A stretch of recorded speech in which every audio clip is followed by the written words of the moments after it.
Have you ever wondered what secrets lurk in the shadows of history? What if I told you that some of the most influential figures of the past century were living double lives, betraying their own countries for the allure of espionage? Hello folks, and welcome back to our channel. Today we're delving into the world of the Cambridge Five, a group of infamous spies. So during World War II and the Cold War, the Cambridge Five secretly passed info to the Soviet Union. The ring included Donald McLean, Guy Burgess, Kim Filby, Anthony Blunt, and John Kenross. The strange thing is that they were never charged for spying. The Cambridge Five were a bunch of students who got recruited by Soviet spies back in the 1930s while they were studying at Cambridge University. These people weren't too happy with how things were going and were really against Nazism, so they decided to help out the Soviet Union by spying on the UK government. And get this, they all ended up landing really important jobs in the government, which gave them access to all kinds of top-secret information that they could pass on to the Soviet people. When folks found out about their sneaky dealings in 1951, it caused a huge uproar and even messed up relations between the UK and the US.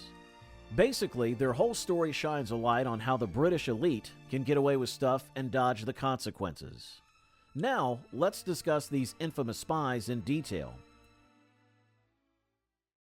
Donald McLean and Guy Burgess, pals from Cambridge, were recruited by Soviet spies in the 1930s.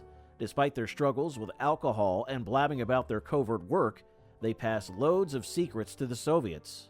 McLean, in particular, handed over a ton of classified information over the years. Interestingly, British intelligence didn't heed American warnings about a mole nicknamed Homer operating in their midst. When Filby caught wind of suspicions about McLean, he hurriedly warned him through Burgess. The duo vanished in 1951, reappearing in Russia in 1956. Russia even honored them for their espionage efforts. Despite Burgess's colorful personality, some argue he was the most influential member of the Cambridge Five. It's a wild tale of how two seemingly unassuming people became major players in Cold War espionage.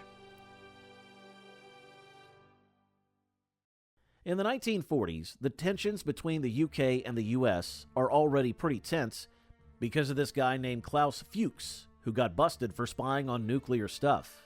But then the Brits get hit with another bombshell. Turns out Kim Filby, this big shot in British intelligence, is actually working for the Soviets. Now, Filby wasn't just some small-time traitor. He was rubbing elbows with top CIA agents and even knew all about the FBI's secret projects. This man was passing on super-secret info left and right while pretending to be a loyal Brit. But get this, despite folks getting suspicious and even after his buddies McLean and Burgess bolted, Filby managed to dodge the law for years. He even quit MI6 in '55 and went on to work as a journalist in the Middle East. But he finally got caught up in '61 when a defector spilled the beans. When his old pal Nicholas Elliott came knocking, Filby saw it coming a mile away. He confessed and then hightailed it to the Soviet Union in '63. Now, you'd think Filby's life would be all this thrilling spy stuff once he got to Russia, right? Wrong. Turns out the Soviets didn't trust him at first and basically kept him under house arrest for years. His later days were pretty sad, lonely and forgotten, a far cry from his days of espionage. Let's talk about Anthony Blunt, the fourth member of the Cambridge Five.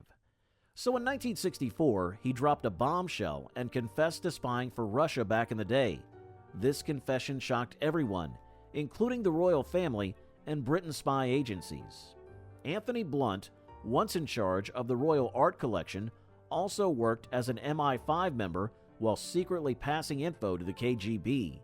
His double life was uncovered in 1964 when an old acquaintance, Michael Whitney Straight, spilled the beans.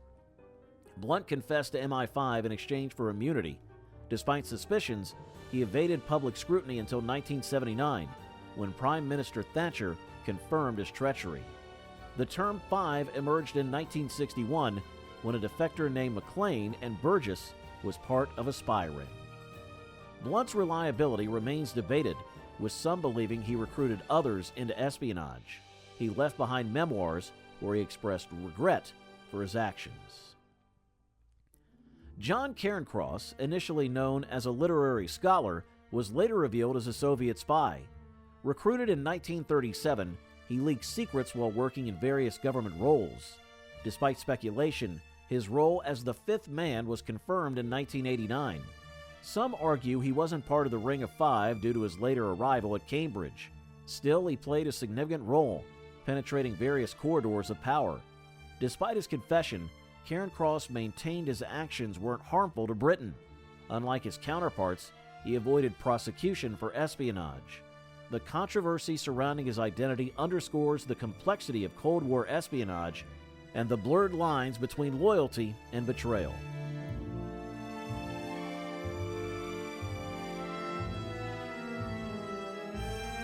Don't forget to like, subscribe, and join us in our next video. Until then, stay curious.